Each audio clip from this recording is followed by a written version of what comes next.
Today we're going to read Miss Michelle's favorite book. When I was little, I loved this book. It's called Bread and Jam for Frances by Russell Hoban. Pictures by Lillian Hoban. I wonder if they're brother and sister or if they're married. I don't know. They share the same last name.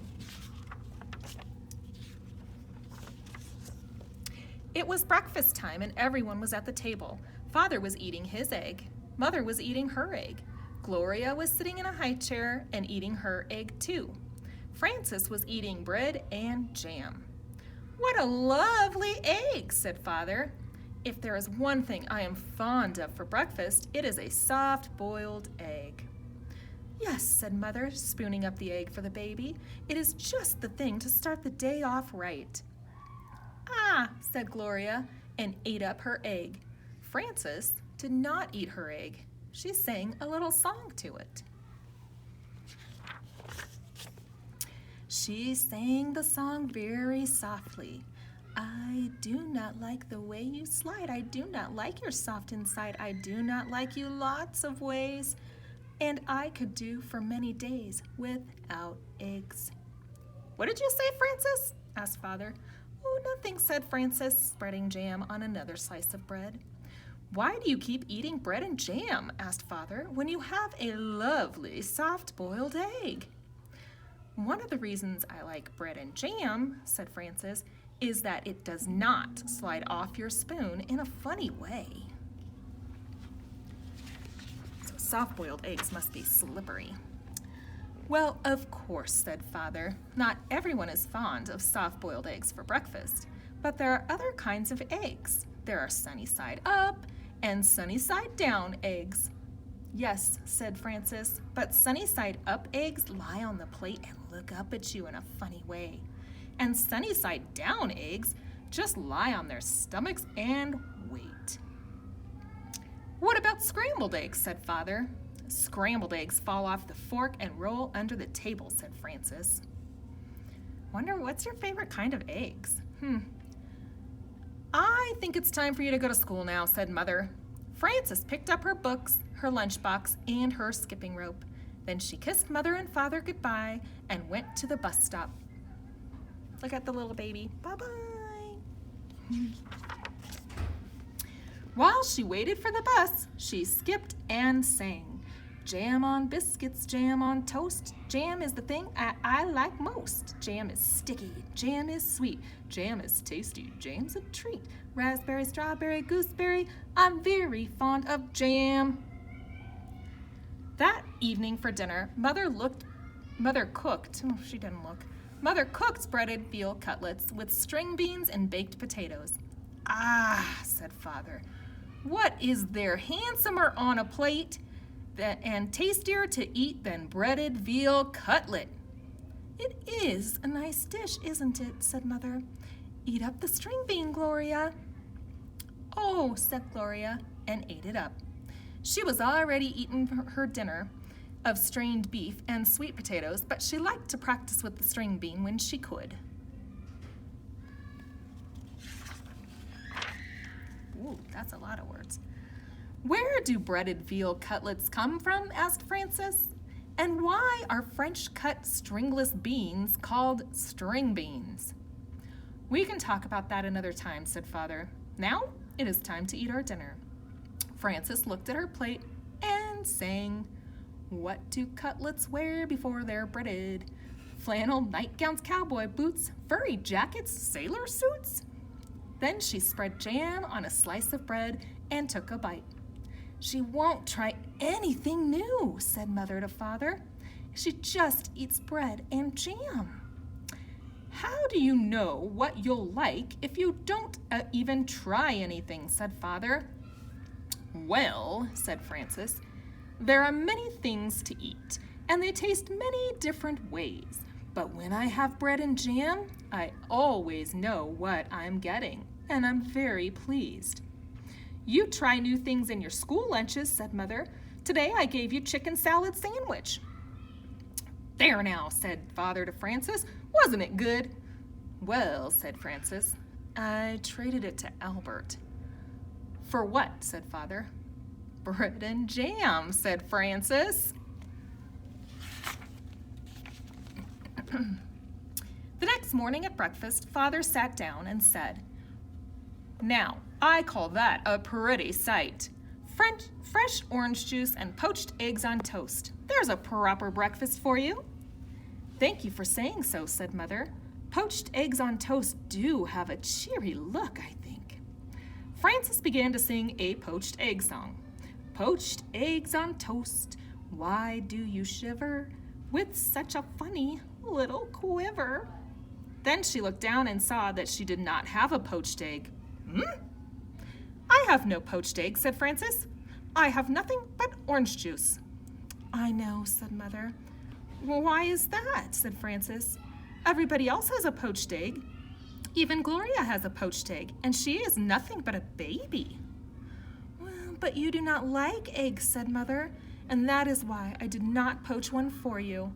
Have some bread and jam if you're hungry." So Frances ate bread and jam and went to school.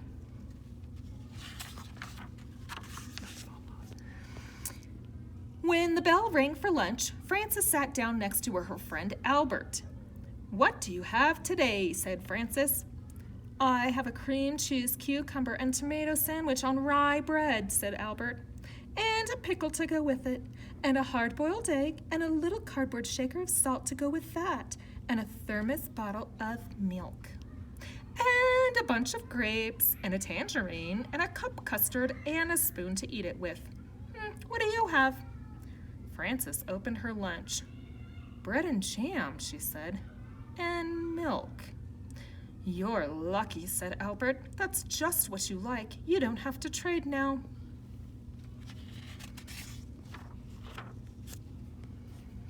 "That's right," said Frances. "And I had bread and jam for dinner last night and for breakfast this morning."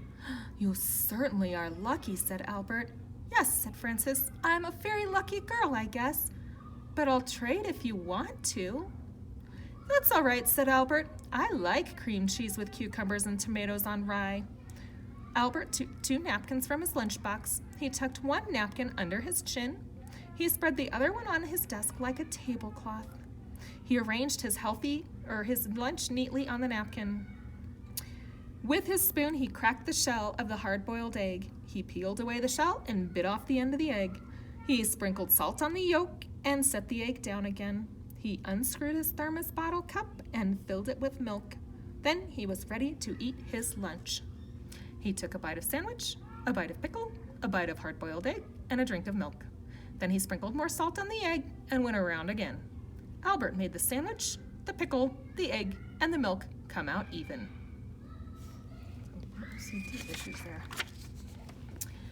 He ate his bunch of grapes and his tangerine. Then he cleared away the crumpled up wax paper, the eggshell, and the tangerine peel. Ooh, good job cleaning up after yourself, Albert. He set the cup custard in the middle of the napkin on his desk. He took up his spoon and ate up all the custard. Then Albert folded his napkins and put them away. He put away his cardboard salt shaker and his spoon. He screwed the cup on top of his thermos bottle. He shut his lunchbox, put it back inside his desk, and sighed. "I like to have a good lunch," said Albert. Frances ate her bread and jam and drank her milk. Then she went out to the playground and skipped rope. She did not skip as fast as she had skipped in the morning, and she sang, "Jam in the morning, jam at noon, bread and jam by the light of the moon. Jam is very nice."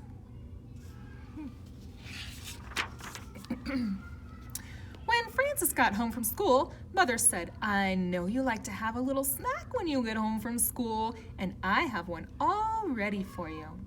"I do like snacks," said Frances, running to the kitchen. "Here it is," said Mother, "a glass of milk and some very nice bread and jam for you." Look at Frances's face. Does she look excited about her bread and jam anymore? Let's see what happens. "Aren't you worried that maybe I will get sick and all my teeth will fall out from eating so much bread and jam?" asked Frances. "I don't think that will happen for quite a while," said Mother, "so eat it all up and enjoy it." Frances ate up most of her bread and jam, but she did not eat all of it.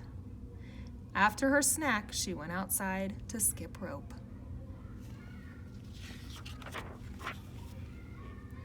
Frances skipped a little more slowly than she had skipped at noon, and she sang, "Jam for snacks and jam for meals. I know how a jam jar feels, full of jam." That evening for dinner, Mother cooked spaghetti and meatballs with tomato sauce. "I'm glad to see there will be enough for second helpings," said Father, "because spaghetti and meatballs is one of my favorite dishes."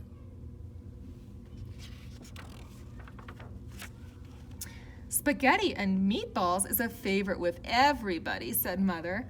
"Try a little spaghetti, Gloria." Said Gloria, and tried the spaghetti. Frances looked down at her plate and saw that there was no spaghetti and meatballs on it. There was a slice of bread and a jar of jam. Frances began to cry. "My goodness," said Mother, "Frances is crying?"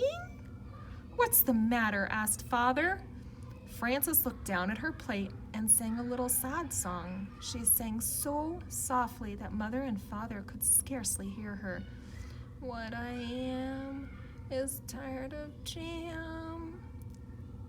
"I want spaghetti and meatballs," said Frances.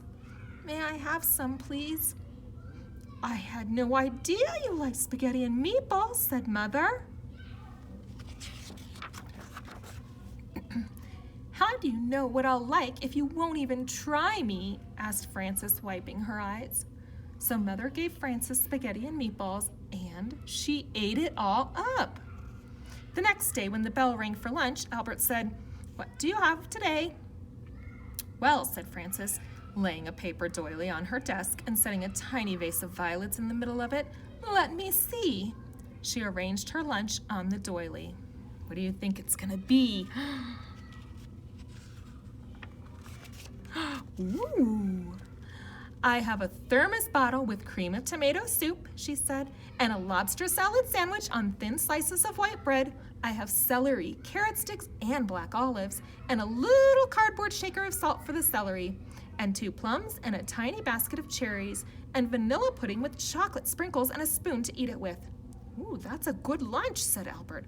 "I think it's nice when they are all different kinds of lunches and breakfasts and dinners and snacks. I think eating is nice." "So do I," said Frances. And she made the lobster salad sandwich, the celery, the carrot sticks, and the olives come out even. The end.